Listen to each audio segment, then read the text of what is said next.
The highest per square foot rate for the 99-year lease Hillrest Villa, right? Yeah. Is 1,357 per square foot. Yeah. Okay. Okay. And today I saw a listing for Wharton Residences today, okay, at 1,314, which is lesser. Yeah. So that means to say the 99-year is transacting at a higher per square foot. Hello to another episode of Property Roundtable with myself and Rama, bringing value to your journey of buying and selling a landed property and other forms of property in Singapore. And today our topic is, well, you can say that this has been spoken to death, but again, much as it is, in our daily work, right, we still get people asking the same question. Yep. When it comes to a leasehold property versus a freehold property, Yep. regardless in a condo or in a landed space, they are worried about future values. Yep. So, Rama, what about this topic? We have spoken about this, I think this is our third time already. Yep. Bro. But today, obviously, we're going to bring a brand new perspective to this. Yeah. Absolutely. Yeah. I mean, like you said, right, we already spoken about it so many times. Yeah. And if you look at it, a lot of other people also have spoken about it so many times. Yeah. But why people what still ask what is the narrative today? Yeah. How different is this episode going to be? Because we've done a lot of deep dive, research. So we're going to bring to you something that you most probably never saw it in this way. Yes. So, and we really hope it adds value to your valuable time watching this episode. Of course. All right, bro, let's start. Okay. Although we are landed channel, we're going to hereby also talk about HDB and condos a little bit, just for comparison. It's impossible to speak about this topic isolating only landed. Correct. Because the marketplace consists of other products. Correct. So in that aspect, bro, yes, I have a very, very interesting question. Okay. You better make sure it's interesting. Why nobody complain or ask about HDB, bro? Because it's always been 99 and people still, make money. Because when you have strength in numbers, you worry less. Because when you look at other HDB, then all leasehold, right? Yeah. Then this one some more is a state product, it's a government product. And people always say that, hey, some government product means government take care. Yep. So don't have to worry as much. Correct, bro. You said it correctly. Government take care. Yeah. So actually, I thought of the same thing also. Yeah. Because as the lease goes by, 30 years later, the government take care. Yes. Another 30 years later, again, the government take care. Yes. What verse, 1 and verse. listing, right? Yes, now. Yeah. But that's a good no point, more bro. verse, now verse. Okay. So because the marketplace for HDB, right? It's all 99. And the marketplace for HDB, there are policies that allow for certain types of buyers at certain kinds of salary with certain kinds of grants as well. Yep. So technically, there's a lot of when people buy HDB, their mindset is about maybe, I have limitations in budget, or I want to access these grants. So for them, the buying is very straightforward. I want to tap on all these things. I will buy HDB, and these are my limitations. Correct. So they are more working on that. So they are not thinking so much about future value. They are thinking about getting into the market today because it's a needs market. Yep. Because now the next one we go into, we talk about not leasehold in landed, but leasehold in condo. Condominiums. Yes. Now the condo marketplace is again very different. There are freehold and there are leaseholds. Correct. Then, Rama, how come when people buy leasehold in a condo, you hear less rumblings about leasehold? Less rumblings. Compare a new one versus an older leasehold. Actually, for the condo, right? New launch all 99 eh? Correct. It's mainly 99 what? Actually, when you say new launch, right? Is it a new launch condo or a new launch apartment, which is like a smaller development? Because they're actually quite reasonably priced. Because like we say, right, for 99-year lease, the entry price is very important. Okay, as you know, the entry price, you can determine a lot of things already. So for a smaller development, new launch, right, definitely the entry price is very, very enticing one. Yeah. But there are a lot of things in the condo apartment segment, right, that plays a big part when it comes to your exit. Yes. Because the smaller the development means the lesser number of units. Yes. Correct or not? Lesser transactions. Lesser transactions. Yes. In other words, what we say in all our episodes, the activity is low. Yeah. Right? So people who compare 99-year lease versus freehold new launch, right? Yeah. Always naturally the freehold new launch is priced, what, 20? Yeah. 20% higher? Yeah, maybe. Yeah. So the starting point, Premium lah. so the starting point, what we Yeah. call the entry price matters. Yes. If you're an investor, okay, and you have an exit point in mind, your entry price is very important. Yes. So you already know that when you're starting 20% lesser, ma. So your holding period not necessarily has to be for lifelong one. Yeah. I mean, you're not a freehold mentality where you want to keep it for life, you know, hand over to your kids or what, right? So what I'm hearing from you is when people want to buy leasehold and condo, they may not have that long duration holding kind of mentality lah. Should not have. Okay, may or may not have lah. Okay. Right. And of course, there's still that basket whereby there's freehold condos and apartments. Right. This is slightly different from HDB because all the HDBs are 99-year leaseholds, correct? But for the condo segment, it's a different basket where inside the condo segment there will be freehold and then there will be leasehold.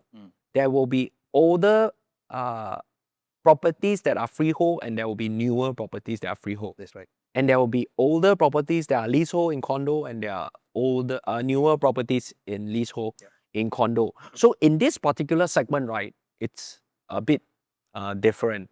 So I'm just going to take this opportunity to share about this guy called Bala. Okay. So the word has it that there was this guy called Bala who worked in the land office, right? He came up with this thing called the Bala's curve. So Bala's curve, right, it's a way of determining the value of leasehold versus freehold.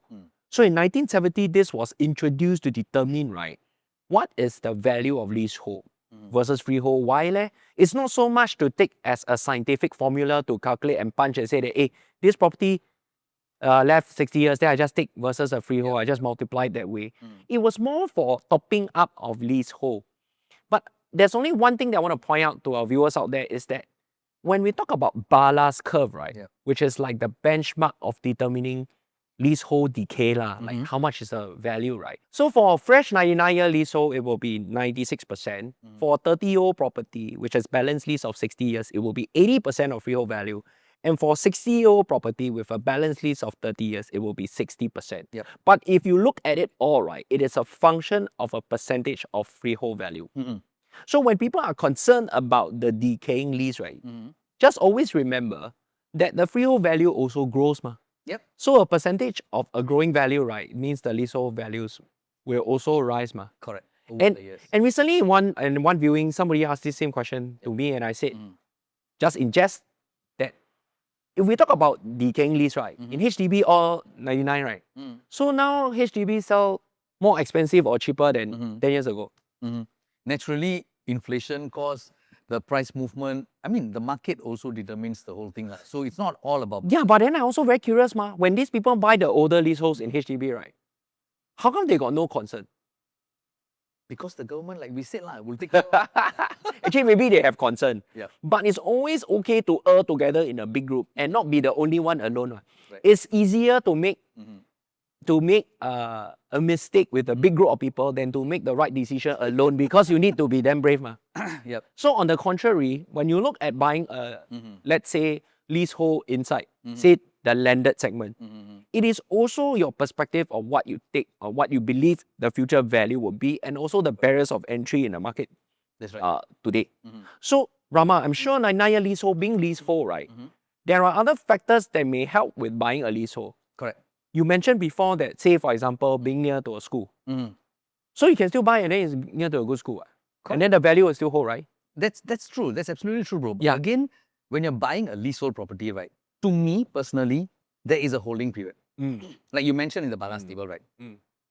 Up to 30 years, you're still fine.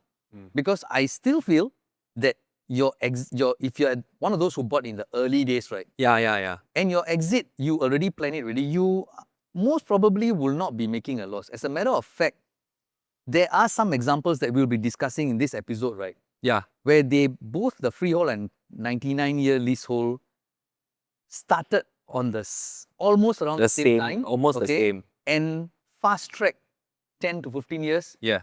the 99 actually is selling for a higher price. So Rama, why don't you share this specific case study that we did, for example? Right. So this one is in District 11. Okay. Okay. And the reason why I chose these two projects are because when it comes to the 99-year lease, right, these are one of the newer ones. That means these were built in, the 99-year lease starts in 2006, 2008. Correct. All right. I don't find, or I couldn't find anything that was built after this. Yeah. All right. So let's look at the 99-year leasehold. Yes. It's called Hillrest Villa. So if you're one of those from Hillrest Villa, this will be an interesting episode for you. Yeah. That's a 99-year leasehold. Yes. That starts from 2006. Yeah. And we are going to Which means today is about 19 years old lah. That's right. Nah, 19 years not too old, not too young lah. Yeah. And we are going to compare it with Wharton Residences, which is a freehold cluster terrace. Yes. Just 2 years later. Yes. 99 years, or sorry, freehold from 2000. So it was built in 2008. Built in 2008. So one of the interesting things that I noticed, right? Yes. I just took the last 3 years of transaction. Yes. I was amazed to find that in 2025, which is this year, okay, Hillrest Villa sold 6 units. Yeah. 2024, Hillrest Villa sold 11 units, and 2023, it sold 13 units. But do you want to know what Wharton Residences did in this year? Okay, in perspective, if you summarize it, right, in last 3 years, it sold 30 units. It had a total of 163 units in Hillrest Villa. There's 163 units, you're right. Correct. Okay. So that's about, I would say, maybe 20%? That's, turnover, right? That's right. So what about Wharton? Wharton, would you believe I said that this year, plus last year, whole of last year, 2024, they did 0 transaction, or rather 1 transaction. Only 1 in 2024, and another 3 more in 2022. Yeah. But of course, that being said, that's 59 units. Yeah. So 4 units out of 59, that would be a good, like, would say, what, less than 10%. That's right. Less than 10%. So I went on further to find out, right, bro, the highest per square foot rate for the 99-year lease Hillrest Villa, right? Yeah. Is 1,357 per square foot. Yeah. Okay. Okay. And today I saw a listing for Wharton Residences today, okay, at 1,314, which is lesser. Yeah. So that means to say the 99-year is transacting at a higher per square foot. Yeah. I think why at the table we decided to bring out this example is because I think if you are staying around this area, or if you have been on the lookout to buy something like, for example, a cluster, because maybe in this area the prices are more restrictive, and you have this dilemma, right? Like buying a 99-year leasehold versus a freehold. And for the matter, just to discuss, right? Some people would say, of course lah, I mean, there's 100 over units in Hillcrest, right? And then there's more transactions versus 59 units, obviously less transactions. Yep. I agree that. But on a percentage standpoint, it does show, right? Yep. And some would also argue because somebody has freehold, right? They are more likely to hold longer versus if the leasehold, it's more dynamic, right? Then people keep trying to sell out or for the matter. But both of these developments are within 1 click to a popular school. But I ask you a question though. If let's say Wharton Residences, instead of 59 units, also had 163 units, Yes. you think it would have done better? I think it would have had more volume transaction. But of course, there will always be so-called, right? People say that there is a price premium to it. But in this particular case, it seems like it's not doing as well as Hillrest Villa. Yep. So, not saying that this is like an isolated case. I mean, we've also done some study across some other projects around Singapore as well. That's right.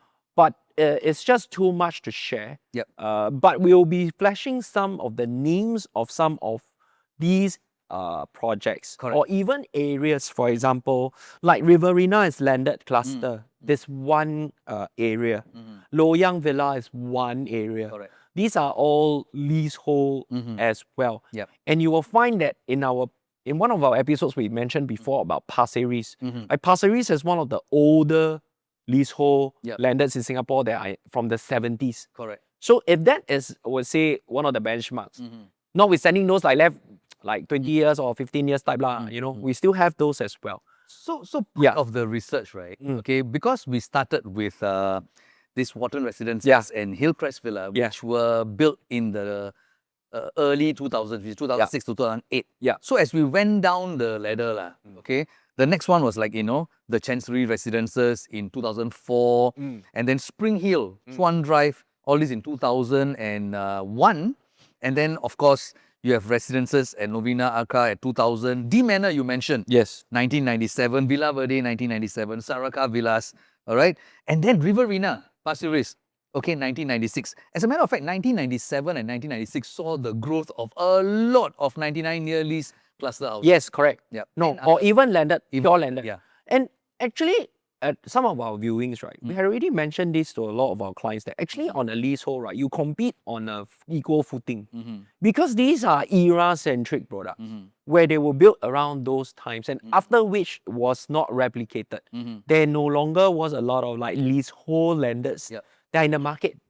So they actually serve the needs of aspiring homeowners in a totally different budget bracket and at certain areas in Singapore for different reasons. So there is still that access to these markets. So today's topic about leasehold and freehold, right? What we're trying to tell you is, right, even if the age-old concern that freehold, like leasehold will lose value and freehold will be always better to hold, but from a number standpoint, they may not work as hard. You might be able to do better even in a leasehold property as well. So again, Rama, so actually, one other property comes to my mind. Okay, recently we closed something at Eastwood Terrace, remember? Yeah. So that one is even older at 1995. The lease starts from 1995. Horizon Garden, Spring Hill. All these have a lot of transaction because of the simple fact that the number of units there were definitely more than 100. Yeah, I would. Yeah. And that is important because we keep coming back to the same thing, right? For 99-year lease, for it to appreciate in price and still stay relevant and attractive, the activity must be there. Yeah, correct. Right? So the word is activity. So Trading, if you're looking at a trading volume. 99-year lease, right? I'm not totally striking it off, but it's better to go for a project with a lot more units. Right? And the ones that you were talking about in Pasir Ris, they are 1970s. And another interesting part that I shared with Harvey was from the late 1970s to the early 1990s, right? There was a break. I didn't see much of any 99-year lease. That means you're saying nobody built lah. Nobody actually built. That was the reason. I didn't go that deep anyway. Actually, moving forward, if you look at the grand scheme of things in Singapore, the draft master plan, we're trying to intensify. The whole intensification for our future, like you know the white paper, we talk about 6.9 million population, that's going to happen. Then we are on track actually. So if we're on track for that, it's a planning parameter, not a goal, right? But the truth is you have to prepare for that potential of the place of that population means you have to build more.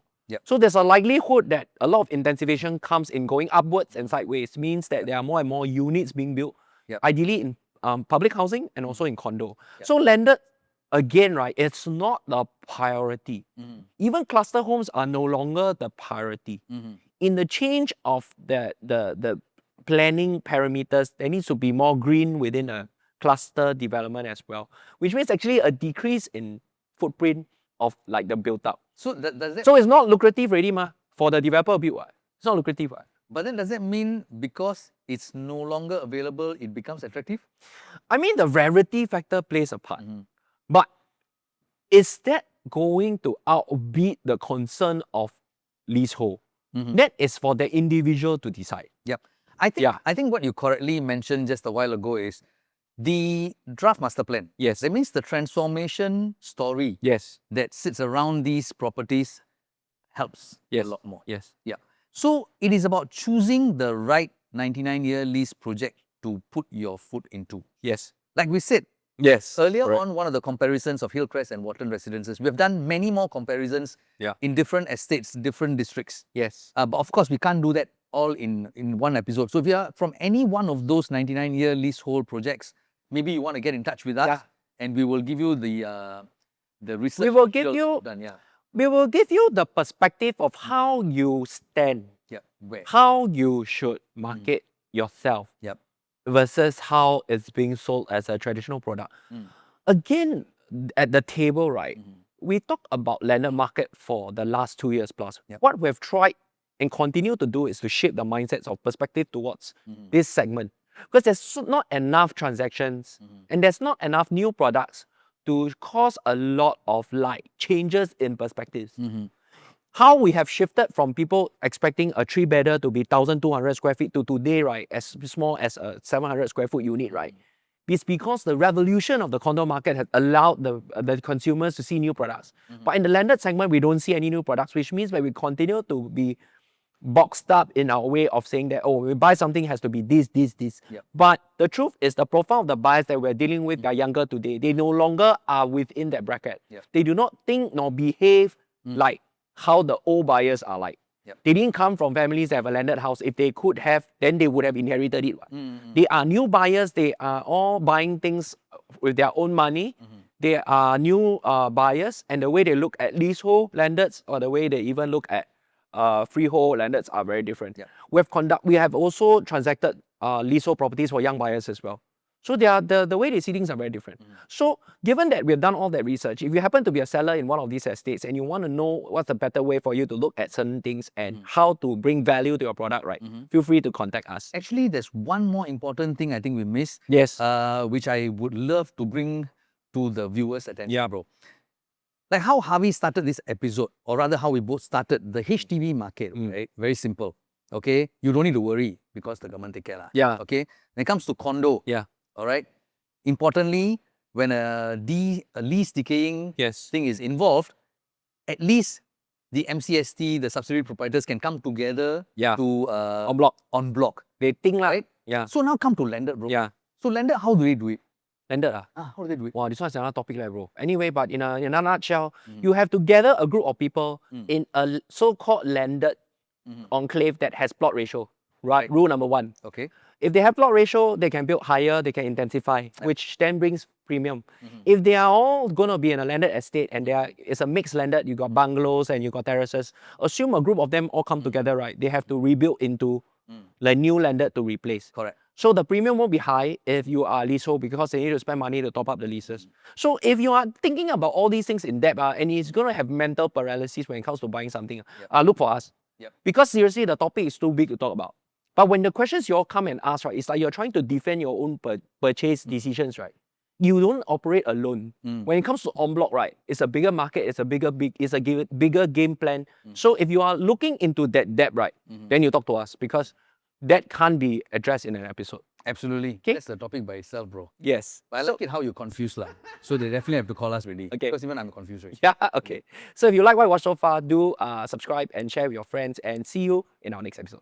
Thank you.